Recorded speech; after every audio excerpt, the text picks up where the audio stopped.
La récolte des algues appartient à l'histoire collective de la région des Abers, au nord de la Bretagne. Hier, le ramassage du goémon constituait une ressource importante de première nécessité pour ces populations du rivage. Aujourd'hui encore, cette côte découpée et jalonnée d'îlots est l'une des régions d'Europe les plus importantes dans l'exploitation des algues. On en recense près de 700 espèces, dont une dizaine sont exploitées de façon industrielle.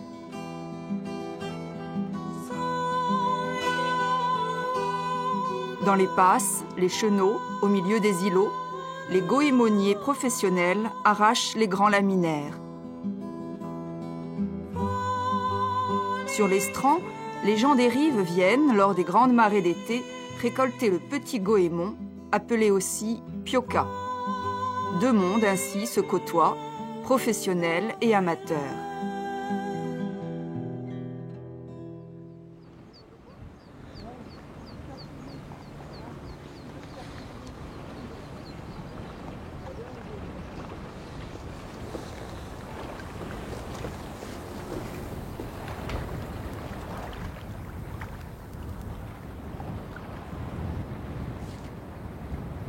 Nous on appelle ça du petit goémon, ici.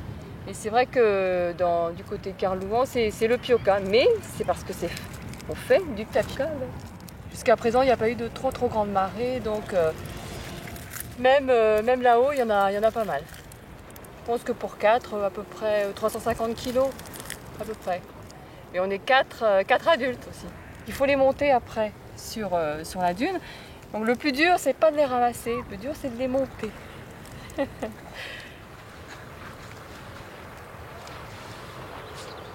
Nous, en fait, on le fait pour les enfants, pour leur argent de poche. À partir du moment où ils ramassent, bon, je suis d'accord de lui donner, parce que moi, je ramasse pour lui. Et mes parents également. Si certains font entrer ce petit goémon dans la recette du tapioca, ce sont surtout les débouchés industriels qui font le succès des algues. On en tire des colloïdes, c'est-à-dire des gélifiants, qu'on retrouve dans les produits agroalimentaires et diététiques.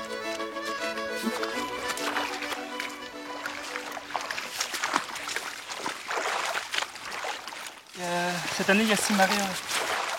En général, 4-5 jours. Parfois, ça peut durer une semaine et puis on finit à 15-5 jours. Au plus grand coefficient.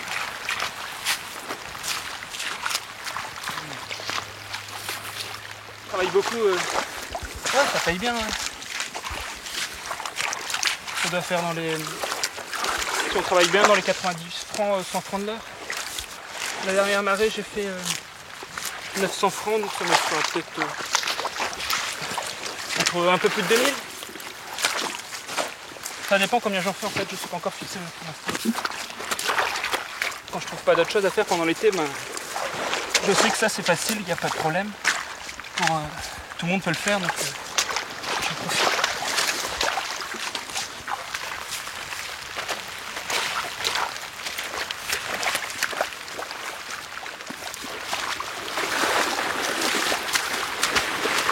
La marée remonte.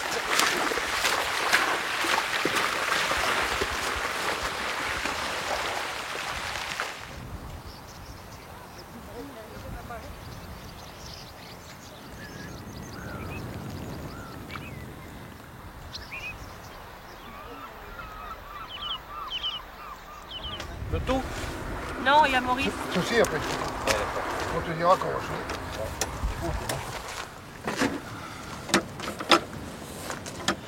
88.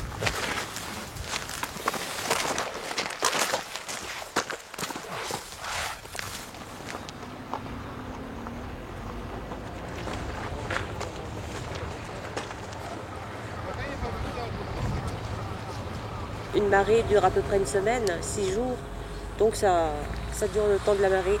Donc il y a la grande marée en juillet et août, il y a toujours une grande marée, une plus petite. Et ben, avant on faisait les 2 marées, c'est-à-dire qu'avant ça commençait du mois de mai jusqu'au mois d'octobre. On avait 2 marées par mois. Maintenant ça a diminué. Ça commence en mai, on a une marée en mai, une en juin, une en juillet, une en août et on a 2 en septembre. Avant on faisait à peu près 11 marées dans la saison. L'été, donc juillet-août, On a eu jusqu'à plus d'une centaine de personnes dans la journée. Ce sont les locaux, disons, les gens du village, quoi, qui ont appris ça très très jeunes avec leurs parents.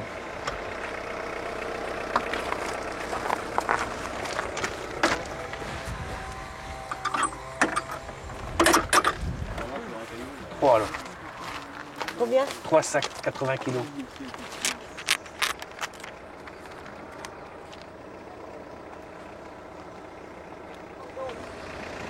Bon, allez, la prochaine. Je fais des offres.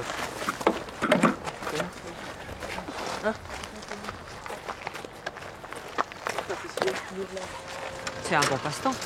C'est simple. On a l'odeur de l'iode là qui vous montre quand la mer commence à monter. C'est idéal. Oh, on est bien. Il fait beau, hein.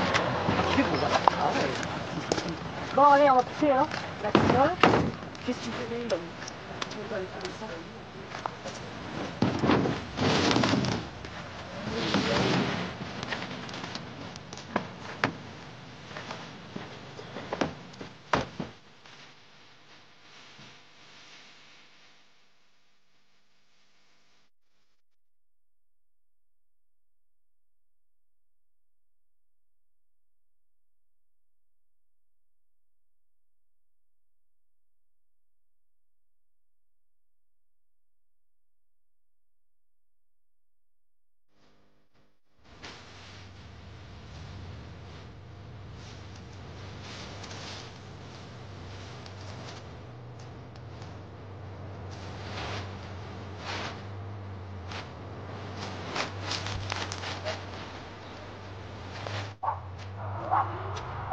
Je retourne le spiratus pour qu'il sèche de l'autre côté, pour qu'il meure. Quand il est sec d'un côté, on le retourne pour qu'il sèche de l'autre. Il faut 4 jours à peu près.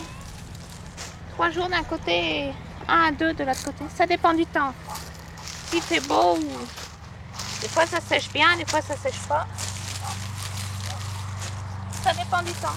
Mouillé, c'est 1,36 francs. Et sec, ça perd 4 fois son poids, mais ils ont 9 francs. Sec, c'est plus avantageux, mais il y a beaucoup plus de travail. Je fais ça depuis 8 ans. Et je suis courtier depuis 6 ans. J'aime bien la mer, j'aime bien ce milieu-là, donc c'est venu comme ça, naturellement.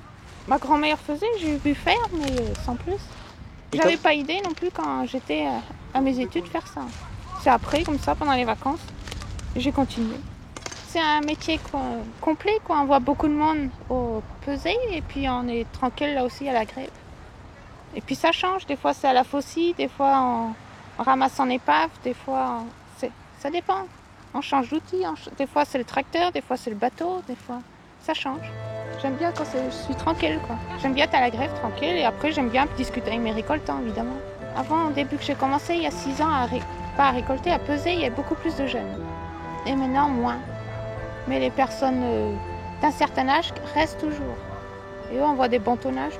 Les jeunes font beaucoup moins qu'un habitué, c'est obligé. Plus on fait, moi aussi, hein, plus je fais, plus je récolte. Au début, je récoltais pas tant que ça. Plus on connaît le lieu, plus c'est facile. Plus on connaît les rochers, on sait où on va, par où on passe. On sait quel endroit il y a telle sorte de goémon quand les usines me demandent.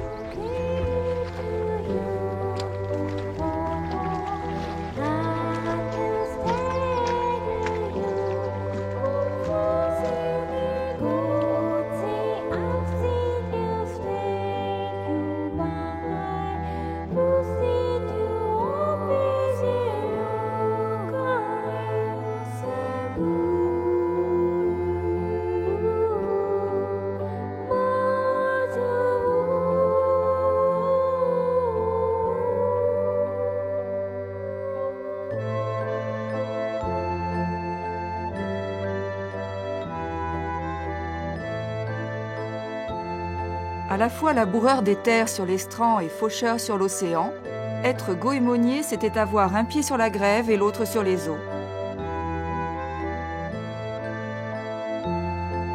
En 1914, environ 4000 familles vivaient presque exclusivement de la récolte des algues, dont les 2 tiers dans le nord Finistère. À cette époque, on livrait le goémon aux usines pour en tirer de l'iode. Chaque habitant de la commune qui payait des impôts locaux avait le droit à une part à la grève, une part de Guémont du Rif. Et il y avait des alignements de cette roche ici à moi jusqu'à l'autre. Et à toi, c'est de là jusqu'à là-bas, puis pas plus. C'était comme ça. Même le curé avait sa part. Le matin à la grève, et si j'avais envie d'avoir 3 parts, admettons, hein, il fallait que ma femme et ma fille viennent aussi. C'était comme ça. On appelait ça touche l'autre. Prendre sa part. Il fallait surtout pas balancer le râteau à l'eau avant l'extinction du phare. Il y avait tout un règlement, oui. Il y avait une dame qui était de la région parisienne, puis des fois elle arrivait en retard, hein, le phare s'était éteint, zut. Elle était, ah, on va partager, comme disait Margot, on va partager. Ouais, elle avait qu'à se lever plus tôt, elle avait sa part comme les autres. Et chez nous, c'était plus paysan que goémonier, hein, parce que à Plouguerneau aussi, ils étaient paysans par obligation, parce qu'il fallait un cheval pour débarquer le Guémont. Autrement, la ferme, le Plouguernéen, lui, il aurait dit, la ferme, je m'en fous, quoi, je vais au Guémont, puis c'est bon. Mais il fallait un cheval. Alors, tant qu'à avoir un cheval, il avait la terre, il y avait une vache, il y avait un cochon qui est engraissé dans la crèche. C'est tout un enchaînement, quoi. Quand le mari était en mer à la récolte, la femme était presque obligée de s'occuper des algues sur la dune. Elle s'occupait du séchage. Ben, moi, j'ai toujours livré à l'usine. Toujours à l'usine. C'était pour l'industrie, toujours. Surtout après-guerre. Hein. Pendant la guerre, on livrait le Guémont Nord, le Guémont Fucus, tout ça, on les livrait aux paysans de l'intérieur des terres pour avoir du bois de chauffage. Parce que nous, à la côte ici, on n'a pas de bois de chauffage, on n'a pas de lande, on n'a pas de genêt, un truc comme ça. Alors, on faisait échange. On leur donnait 2-3 tonnes de Guémont sec et ils nous donnaient 1 ou 2 mètres cubes de bois pour faire le chauffage dans l'hiver. En même temps, ça servait d'engrais pour le peu de terre que le Guémonier avait aussi. Oui. Ça servait d'engrais. On n'arrivait pas à l'engrais chimique à cette époque-là. On mangeait bien, hein, mieux que maintenant.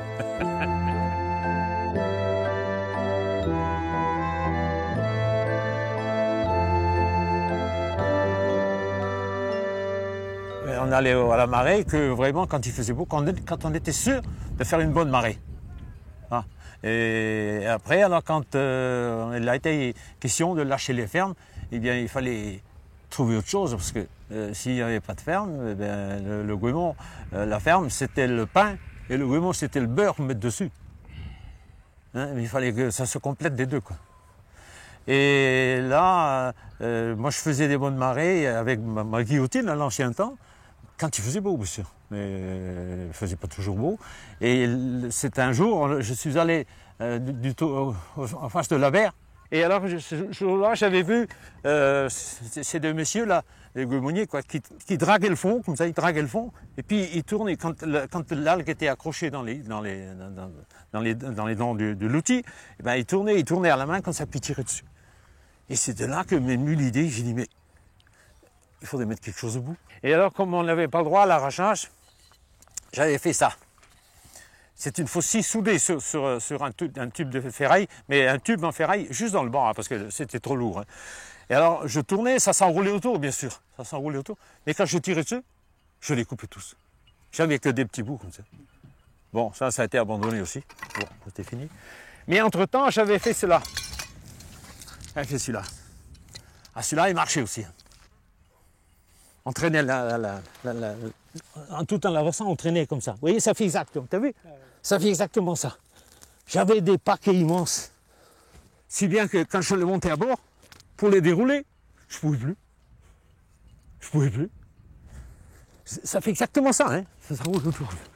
Alors pour les dérouler à bord, on mettait un temps infini. Bon, allez, abandonné aussi celui-là. Alors après, c'est celui-là. Voilà le Scooby-Doo. C'est celui-là. Je fais 10 ans avec ça, hein, de 61 à 71. Une année, je me rappelle, on avait fait 11 tonnes de laminaire séché, quoi, sec. Et l'année où le Scooby-Doo a été fait, je suis arrivé à 47. 47, presque 4 fois plus.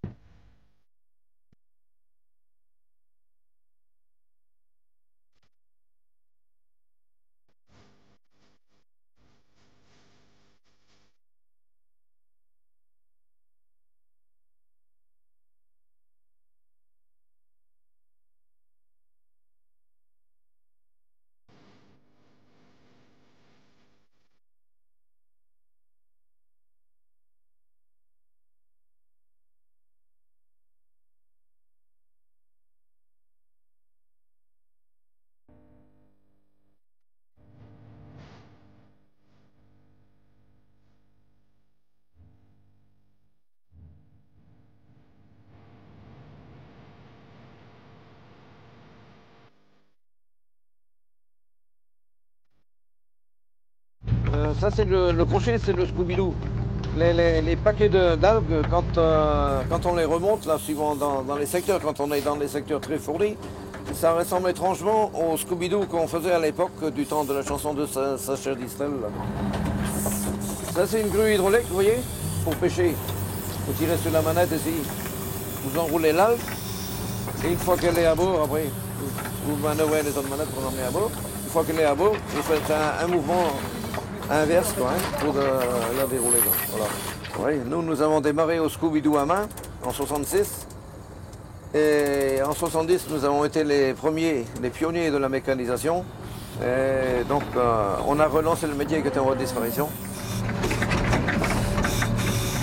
Cette année, en l'an 2000, là, début de saison, il y avait une soixantaine de gomoniers. Ouais, entre le Finistère et Côte d'Armor et le Sud Finistère. Et bon, la plus grande concentration se trouve sur la Nil d'Ut parce que les champs d'algues les plus denses sont sur l'archipel de Molagne. Ça c'est la Laminaria digitata. Ben là vous avez des algues de 1 an et 1 an et demi. Quoi. Mais vous avez des algues qui font leur croissance assez rapidement. Dans les secteurs de courant, l'algue se développe beaucoup mieux. Quoi. Ben, finalement, ici, ce secteur-là, on a fini de l'exploiter au mois de septembre, mais vous voyez, ça fait même pas 1 an encore. Hein. Voilà.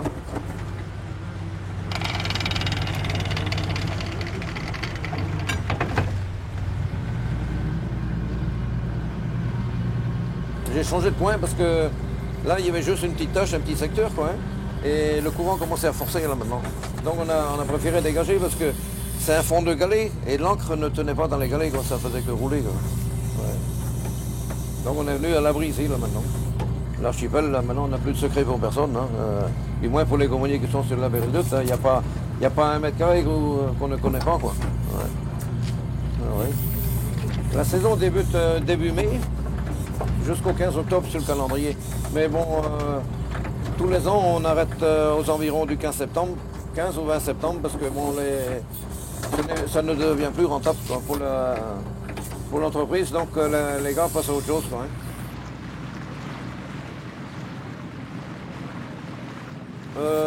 Sur tout l'ensemble, on arrive à entre 50, ça varie dans une fourchette suivant les années. Bonne ou mauvaise, ça va de 50 000 à 65 000 tonnes pour tous les bateaux. Quoi. Tout l'ensemble de la flottille. Quoi. Ouais. Pour nous, c'est variable. Suivant les saisons, c'est entre 2005 et 3000. Ouais. On a eu des périodes de 3005, mais bon, ça c'est du passé. Quoi. Il y avait moins de bateaux à l'époque en activité. Hein.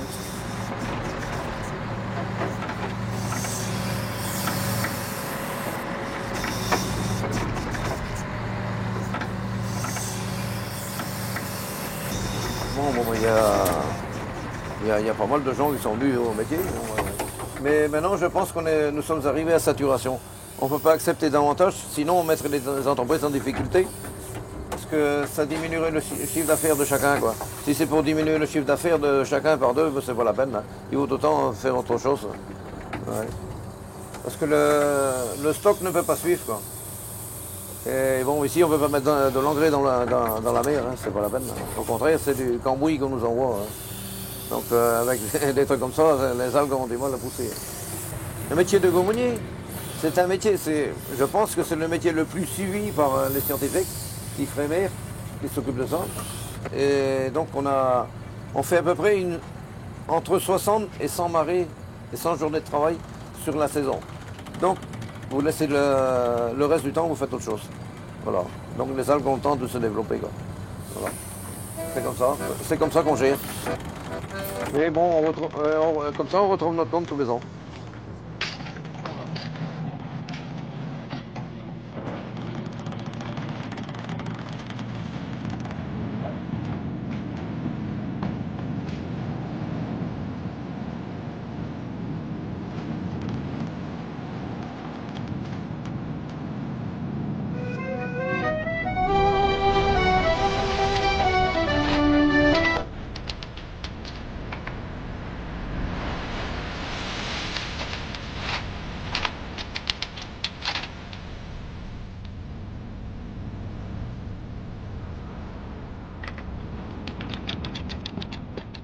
Mais dans la mesure où Ifremer est chargé d'apporter des avis régulièrement sur la gestion des ressources, il est automatique pour nous de bien connaître ces ressources. Notre rôle, c'est de connaître d'une part la biologie des ressources et de savoir comment adapter l'exploitation qui est faite à ces possibilités de renouvellement. Donc automatiquement, pour avoir un avis valable sur le sujet, d'une part, connaître la réalité des débarquements, savoir quelle est la ponction réalisée par l'exploitation sur les peuplements naturels, et bien sûr connaître aussi la façon de réagir de cette population naturelle, d'une part à la mortalité naturelle et d'autre part à la mortalité apportée par la pêche. Donc vous voyez, notre rôle c'est de conseiller les pêcheurs pour qu'eux après puissent prendre les AVI, puissent prendre les réglementations nécessaires à une continuité de la ressource et donc à une continuité de leur activité. Laminaria digitata, appelée Thalie par nous-mêmes, c'est le nom local. C'est une espèce, donc c'est une laminaire qui vit entre plus 1 par rapport au 0 des cartes et jusqu'à moins 3 mètres à peu près, donc qui impose automatiquement l'utilisation de bateaux parce que c'est une algue qui est le plus souvent immergée. Donc c'est une production qui est de l'ordre en temps normal de 60 000 tonnes. Dans le cas précis du Thalie, la molécule qui est extraite, c'est de l'algine, des alginates. Et c'est un produit qui va être utilisé par la suite en tant qu'émulsifiant, en tant qu'épaississant, en tant que gélifiant. Mais donc c'est un produit structurant, un produit qui va être utilisé dans la fabrication du papier par exemple, dans la fabrication de certains aliments, dans la fabrication de produits absorbants, dans la fabrication d'électrodes de soudure. Vous voyez, et c'est vraiment très large, l'utilisation est très large.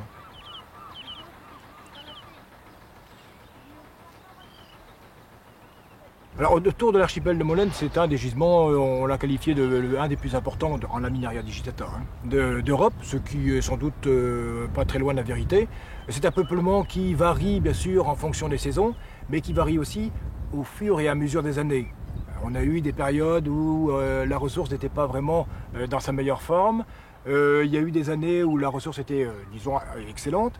Et puis on se retrouve ces années-ci, là maintenant, depuis bientôt 2 ans, avec une ressource qui n'est pas de très bonne qualité dans la mesure où beaucoup d'algues qui n'ont pas d'intérêt industriel sont présentes parmi les champs. Les algues font partie déjà de notre environnement économique depuis donc des lustres, hein, puisqu'on vient de citer un peu l'historique des algues.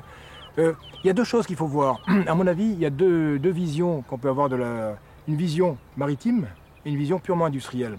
C'est vrai que les usages nouveaux des algues peuvent créer de l'emploi, peuvent donner lieu à un certain enrichissement de l'industrie locale, mais cela ne veut pas dire, dans la mesure où ce sont des produits très spécialisés qui recherchent, qu'il y aura automatiquement un développement des flottilles de récolte. Donc en fin de compte, du côté maritime, les choses peuvent rester en l'état, mais du côté industriel, les choses peuvent se développer.